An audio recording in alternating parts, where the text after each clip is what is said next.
आशुतोष जी हैं हमारे साथ महाराष्ट्र से इस वक्त फोन लाइन पर। आशुतोष, बहुत स्वागत है आपका। और क्या सवाल रहेगा? हेलो आशुतोष, आप सुन पा रहे हैं हमें? यस सर, हाँ बोलो। हाँ जी, बताइए अपना सवाल।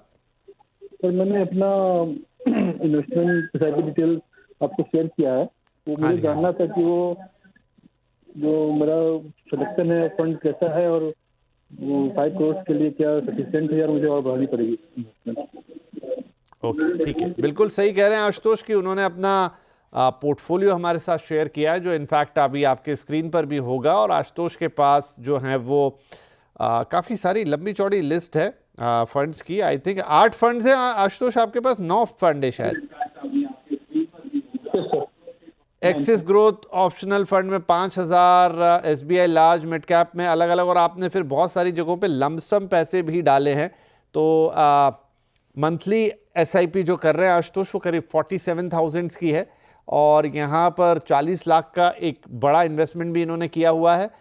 फंड के सिलेक्शन के बारे में जानना चाहते हैं, जो कि नो डाउट एक लंबी लिस्ट है, 4, 8, 9 फंड में, जिसमें आप 47,000 डिस्ट्रीब्यूट करके डाल रहे हैं। उसके अलावा 7 फंड और मुझे दिखाई दे रहे हैं जहां पर लमसम 50,000 से लेकर 2.5 लाख रुपए तक लगे हुए हैं। एक एक करके स्क्रीन पर हैं वो ऑलरेडी। अब लक्ष्य है आशुतोष जी का 15 साल में 5 करोड़ रुपए बनाना। तो 2 सवाल विरल साहब कि एक तो इनका लक्ष्य पूरा हो पाएगा कि नहीं इस तय अवधि में और इन फंड्स के साथ और इस निवेश के साथ, और दूसरा ये जानना चाहते हैं कि क्या इनका जो ये लंबा चौड़ा फंड सिलेक्शन है ये सही है। देखिए, जब फंड्स की बात करते हैं विपिन जी, तो लंबा चौड़ा है। हमेशा हमारी सजेशन यही रहती है कि 5, 6, 7 फंड के आसपास आपका ओवरऑल पोर्टफोलियो बनाइए। डिफरेंट कैटेगरीज होने चाहिए और डिफरेंट एएमसीज के फंड्स होने चाहिए। फंड्स काफी बैलेंस्ड है, डाइवर्सिफाइड है, कोई दिक्कत नहीं है। टारगेट के पॉइंट ऑफ व्यू से सोचे तो 47,000 की एसआईपी है। 40 लाख की जो वर्तमान वैल्यू है, अगर मैं 11-12% पकड़ू और एसआईपी को अमाउंट को भी जोड़ लूं, तो कम से कम 4 करोड़ 77 लैक्स के आसपास वो पहुंच जाएंगे। तो लक्ष्य तो हासिल होते हुए दिख रहा है। हालांकि इन्फ्लेशन को भी ध्यान में रखना है। अगर आपको इन्फ्लेशन से आप कंफर्टेबल है, तो मुझे लगता है कि इन्फ्लेशन को ध्यान में ना रखे अगर अगर कैलकुलेशन में, तो अराउंड 4 करोड़ 80 लैक्स का कॉर्पस बन सकता है। 5 करोड़ के आसपास का आपका लक्ष्य, आपको अगर उसको अचीव करना है, उससे थोड़ा ज्यादा भी अगर आप ओवर अचीव करके कंफर्टेबल रहना चाहते हैं, तो स्टेप अप सोच सकते हैं 5 से 10% का। बाकी फंड में कोई प्रॉब्लम नहीं है, दिक्कत नहीं है। चलिए, तो फंड्स आपके बढ़िया हैं और कोई दिक्कत नहीं है यहाँ आपको, और आपका करीब करीब 2.5 करोड़ के से थोड़ा सा कम, लेकिन 1.25 करोड़ से ऊपर का 2.25 करोड़ रुपए से ऊपर का कॉर्पस यहाँ पे बन जाएगा आपके मौजूदा निवेश के साथ। और उसके अलावा अगर आप थोड़ा अपने लक्ष्य के करीब जाना चाहते हैं तो आपको थोड़ा स्टेप अप करना पड़ेगा। ये एसआईपी आपको 55,000 रुपये तक पहुंचानी होगी, या फिर सालाना 10% का आप स्टेप अप कर लीजिए।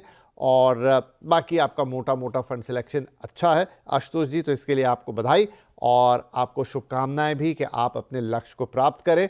जितना उसके करीब पहुंच सकते हैं उतना अच्छा है, लेकिन एग्जैक्ट इस अमाउंट के साथ शायद थोड़ा और अमाउंट डालना पड़ेगा। अगर आप वो अभी जोड़ पाते हैं अच्छा, नहीं तो धीरे धीरे उसमें जोड़िएगा और उतना ही आप लक्ष्य के करीब पहुंचते जाएंगे। चलिए आगे बढ़ जाते हैं। अगले कॉलर है हमारे मिस्टर विनय कुमार फ्रॉम चंडीगढ़। विनय जी, स्वागत है आपका। Thank you sir. बताइए सर, क्या सवाल है? सर, मेरा 17,000 की एसआईपी कर रहा हूँ मैं मंथली। ओके जी, बढ़िया। तो सर 1 करोड़ का सोच रहे थे टर्नओवर 12 साल में, अगर प्रॉफिट बनता तो पॉसिबल है सर? अच्छा, ठीक है। अभी देखिए 4 फंड है सर आपके पास, है ना? हाँ जी, हाँ जी। और एचडीएफसी फ्लैक्सी कैप फंड है, 5,000 रुपये आप इसमें डालते हो। मोतीलाल ओसवाल लार्ज और मिड 4 इसमें, आईसीआईसी प्रू वैल्यू डिस्कवरी 4 उसमें, और निपॉन इंडिया मल्टी कैप 4 इसमें भी। अब 17-18 हज़ार रुपये आप कह रहे हो कि हर मंथ डाल रहे हो, राइट? और अभी पोर्टफोलियो की वैल्यू 3 लाख के ऊपर चली गई है। हाँ जी। 12 साल में 1 करोड़ डालना है, ठीक है जी। तो विरल सर बताएंगे सर, एक तो जो मौजूदा निवेश है तो 12 साल में इससे 1 करोड़ इनका बन जाएगा, और अगेन ये थोड़ा पोर्टफोलियो का रिव्यू भी चाहते हैं कि सारे फंड सही हैं, किसी को बंद करना, कोई नया शुरू करना, तो वो भी बताइए। देखिए, ओवरऑल पोर्टफोलियो देखिए, कोई बड़ा पोर्टफोलियो नहीं है, काफी अच्छा है। 4 फंड्स हैं, कोई दिक्कत नहीं है, परफेक्ट है। फंड्स में कोई इश्यू नहीं है, कंटिन्यू कर सकते हैं। टारगेट में थोड़ा सा इश्यू है। टारगेट में क्या इश्यू है? कि भाई आप 18,000 की एसआईपी कर रहे हैं, 12 सालों में आप 1 करोड़ टारगेट हासिल करना चाहते हैं, करीबन 3 लाख हो चुके हैं। मैं 12% अनुमान लगा दूं तो भी आपका जो टारगेट है वो कम से कम मुझे लगता है 50-60 लाख के आसपास पहुंचेगा।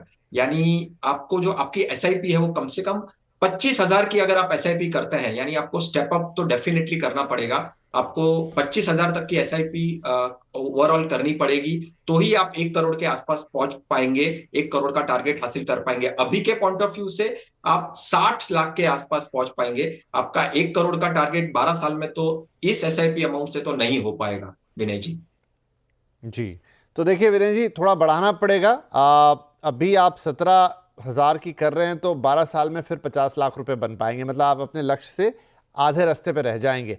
और अगर आपको ये लक्ष्य हासिल करना है तो फिर अभी आपको करीब करीब इस एसआईपी को बढ़ाकर जो है 25,000, राइट सर, इतना ही करना है ना? एब्सोल्युटली एब्सोल्युटली 25,000 तक वो करने की कोशिश करेंगे तो 1 करोड़ आराम से हासिल कर पाएंगे।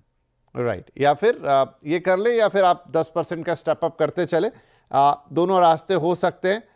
तो आपका लक्ष्य आपको मिल जाएगा। बाकी चीज़ें आपकी सही हैं, ज़्यादा फंड्स हैं नहीं, और आपका फंड सिलेक्शन भी ठीक है, उसमें किसी तरह के विनय साहब चेंज की ज़रूरत नहीं है। लेकिन बहुत निराश होने की भी ज़रूरत नहीं है कि अरे मैं तो लक्ष्य से आधे रास्ते पे रह गया। आप बढ़िया किया है आपने, आधा रास्ता भी तय हो रहा है तो अच्छी बात है। थोड़ा सा स्टेप अप करते चलेंगे तो लक्ष्य के धीरे धीरे नज़दीक पहुँच जाएंगे। राइट सर, चलिए इसी के साथ